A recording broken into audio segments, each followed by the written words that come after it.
Assalamualaikum warahmatullahi wabarakatuh. Kami dari Kumpulan 8 akan membentangkan tentang tajuk sekularisme dalam masyarakat. Pada zaman yang serba moden kini, fahaman sekularisme semakin hari semakin merebak ibarat penyakit yang tiada penawalnya. Isu ini sering kali ditayangkan di kaca televisyen maupun huraian akhbar. Sekularisme berasal daripada sebuah perkataan Latin, seculum, yang bererti masa, iaitu pada zaman kini.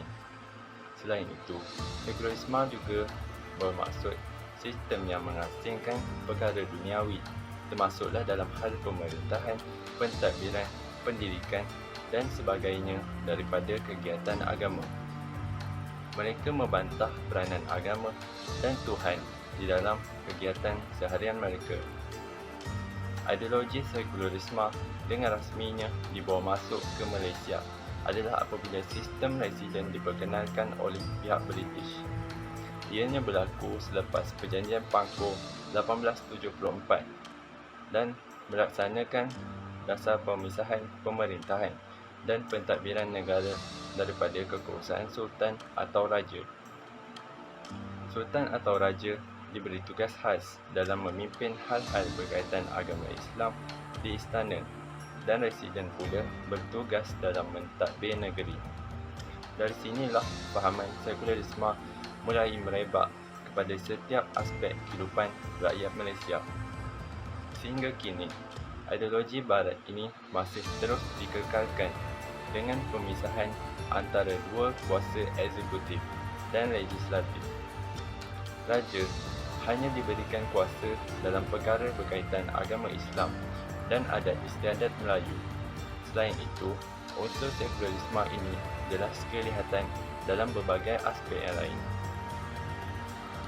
Slide menunjukkan beberapa perkara yang boleh dijadikan sebagai punca kepada sekularisme dalam kalangan masyarakat. Antara punca lahirnya budaya sekularisme dalam kalangan masyarakat ialah pergolakan yang berlaku di institusi gereja di dunia barat. Sebelum mencapai abad ke-16, gereja merupakan satu institusi agama yang amat diberi penghormatan di kalangan masyarakat Kristian dan rakyatnya. Setiap undang-undang yang telah diisytiharkan oleh pihak gereja selalunya akan dihormati. Perundangan gereja diletak di bawah kekuasaan dan pengaruh paus atau majlis agung. Ahli gereja ini dikenali sebagai golongan yang paling mulia di dalam masyarakat Kristian. Namun begitu, keadaan ini telah merubah sama sekali menjelang abad 16 Masihi kerana tingkah laku dan sikap ahli gereja telah berubah dengan drastik dan penyelewengan telah berlaku secara berluasa dan ketara sekali sehingga telah menjatuhkan maruah ahli gereja di kalangan masyarakat umum Kristian yang diibaratkan seperti mencotek arang ke muka sendiri. Selain itu, pada masa kini, perkembangan teknologi terhadap pembangunan masyarakat sangat berpengaruh. Bila mana penggunaan telefon bimbit seakan menjadi satu kewajipan kepada setiap individu untuk memiliki teknologi ini. Namun, perkembangan ini membawa kepada pelbagai impak. Menurut sejarah perkembangan teknologi, khususnya teknologi binaan telah berkembang pesat pada abad ke-16. Hal demikian telah memberi pengaruh besar terhadap kelahiran sekularisme di dalam kelompok masyarakat. Misalnya, penganut agama Kristian di dunia barat. Pada ketika itu, masyarakat barat telah bermula untuk berlumba-lumba untuk mengejar kemodenan dan kekayaan harta. Dalam masa yang sama, kelalaian ini menyebabkan mereka perlahan-lahan melupakan nilai-nilai budaya dan agama Kristian. Bukan sahaja seni bina memberi pengaruh, namun seni drama juga telah memberi pengaruh yang besar dalam masyarakat. Perkembangan dalam bidang seni drama ini menyebabkan masyarakat Kristian termasuk para pendetanya terus seleka untuk menikmati nilai estetik yang baru muncul tanpa mengambil kira beberapa pandangan agama terhadap bentuk-bentuk kesenian yang mereka nikmati itu. Kelekaan ini menyebabkan mereka lupa akan tanggungjawab mereka terhadap agama mereka sendiri. Bahkan, perkembangan teknologi maklumat juga boleh menjadi punca terhadap penyebaran sekularisme ini. Secara ringkas, sekularisme adalah kefahaman memperjuangkan hak untuk bebas dari peraturan dan kebebasan dari ajaran agama yang dipaksa oleh pemerintah ke atas rakyat. Keterpaksaan ini amat ditentang oleh golongan remaja yang berkeinginan untuk hidup bebas dan tidak dikungkung. Hal demikian memberi peluang kepada golongan-golongan sekularisme ini untuk meluaskan pengaruhnya di media sosial dan media massa. Penggunaan internet secara berlebihan oleh golongan bawah umur tanpa pengawasan ibu bapa boleh memberi pengaruh yang amat besar terhadap mereka. Punca seterusnya ialah revolusi sektor pendidikan. Ilmu pengetahuan merupakan asas kepada pendidikan dalam pembentukan sosial masyarakat yang beretika dan berbudi pekerti yang mulia, dan ia secara langsung menjalinkan keharmonian dalam masyarakat.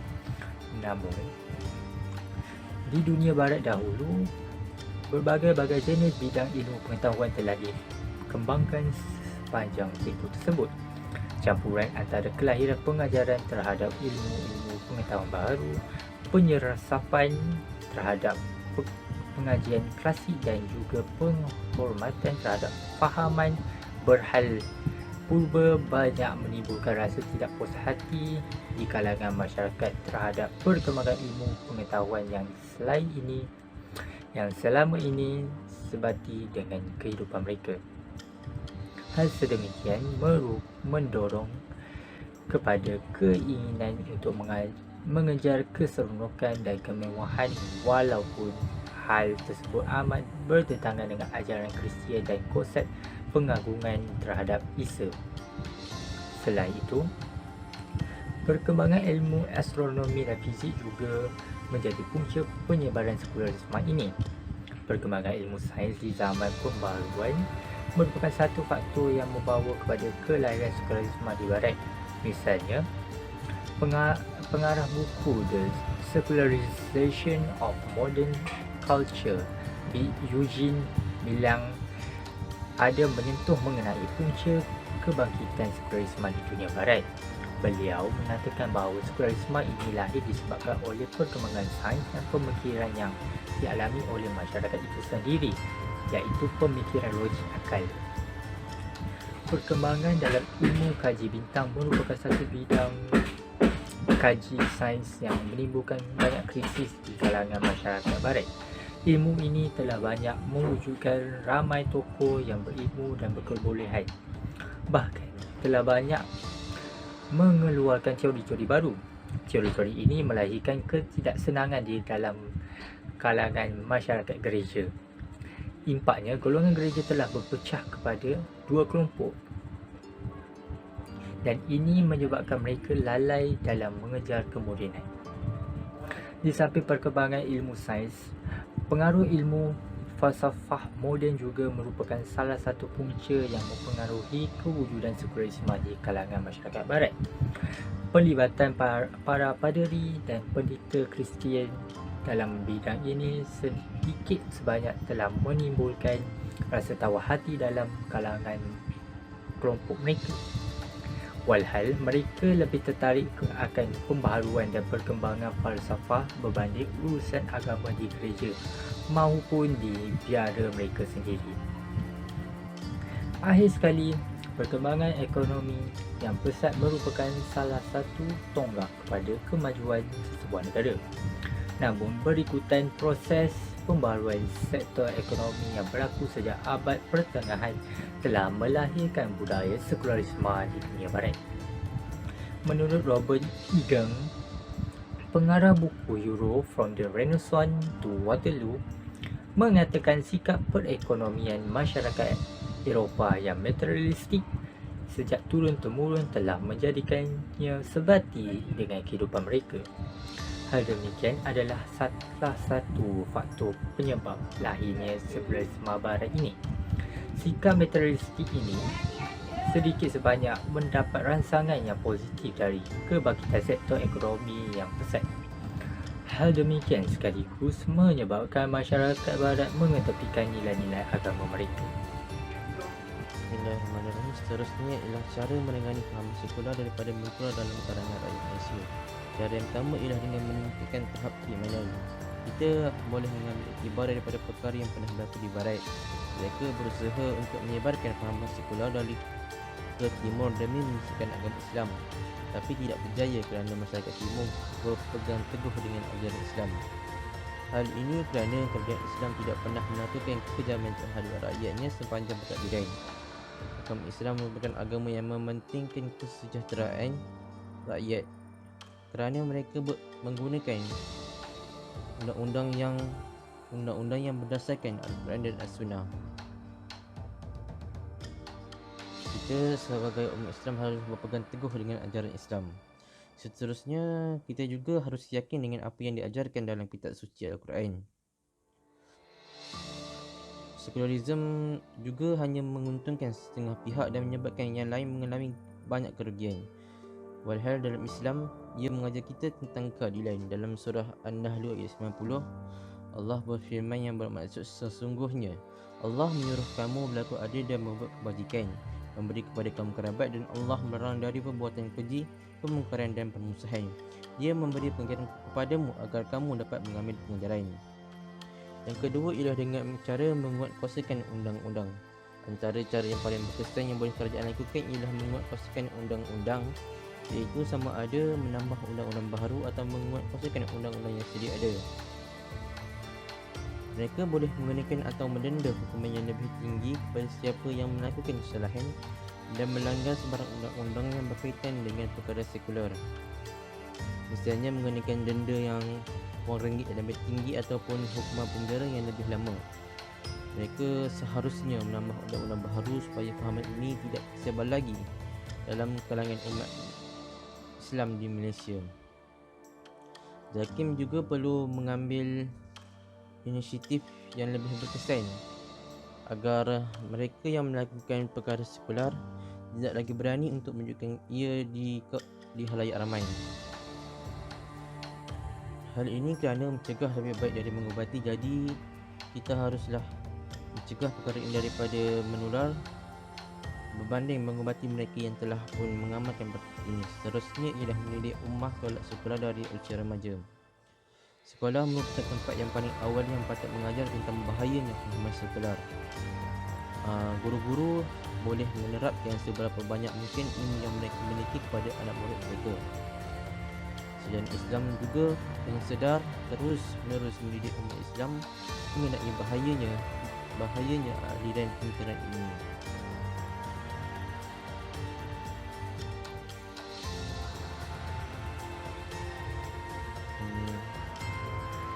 Menurut Prof. Al-Attas, wabak sekularisme perlu dilawan dengan cara dan keadaan yang tepat, iaitu ditangani melalui jalan penyebaran ataupun ilmu komprehensif. Seterusnya ialah memaksimalkan penggunaan gadget. Orang Islam yang bijak pandai boleh membangunkan aplikasi yang berguna seperti aplikasi tentang waktu solat dan sebagainya. Mereka juga boleh menambah pelbagai perkara unik yang tidak ada pada aplikasi-aplikasi lain. Mereka boleh menambah seperti reminder tentang solat, reminder tentang ajaran Islam dan sebagainya. Pelabur-pelabur pula boleh melaburkan wang kepada syarikat yang mempunyai potensi dalam membangunkan aplikasi yang berasaskan agama Islam. Umat Islam amat mementingkan gadget. Sharifah Hayati berkata, Islam tidak menolak kebendaan atau keduniaan, sedangkan ciri-ciri sekularisme menolak agama seperti dijelaskan Syed Naqib Al-Attas, iaitu penolakan aspek kerohanian dalam kehidupan, iaitu memisahkan unsur ketuhanan dalam politik dan sosial serta menentang autoriti agama yang dikatakan menjadi penghalang kepada kemajuan. Ini adalah sebabnya mengapa sekularisme memang bertentangan dengan ajaran agama Islam yang sebenar. Akhir sekali, kita sebagai rakyat Malaysia janganlah membiarkan masyarakat Islam terus-menerus disekularkan oleh pihak barat kerana kesenangan dan keasyikan yang ditawarkan itu hanyalah keseronokan yang sementara dan tidak bertahan untuk selamanya. Hakikatnya, Syurga yang dijanjikan oleh Allah Subhanahu Wa Taala adalah kesenangan yang hakiki. Oleh itu, umat Islam haruslah tetapkan akidah bahawasanya kita berada di jalan yang lurus dan membasmi fahaman sekularisme ini hingga ke akar umbi agar masyarakat di masa yang akan datang tidak akan tertipu dengan ideologi yang tidak jelas ini sehingga mampu menyebabkan mereka terjerumus dalam azab neraka jahanam. Maka dari itu, sama-samalah kita menadah tangan dan berdoa agar segala usaha dan penyelesaian yang dilakukan dengan sepenuh tenaga dapat menimbulkan impak yang positif, terutamanya terhadap umat Islam dan jihad Islam akan mencapai kegemilangannya suatu hari nanti bersesuaian dengan tujuan maqasid al-syariah dalam tuntutan menjaga agama. Itu sahaja daripada kami, kumpulan 8. Syukran, wabillahi taufiq wal hidayah. Wassalamualaikum warahmatullahi wabarakatuh.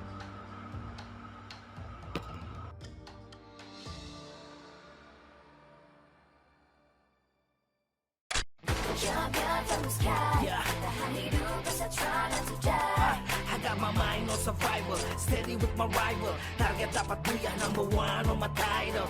Champion from the sky. Yeah. I got my mind on survival, steady with my rival. Target dapat buyah, number one on my title. I got my mind on survival, steady with my rival. Yeah. Target dapat buyah, number one.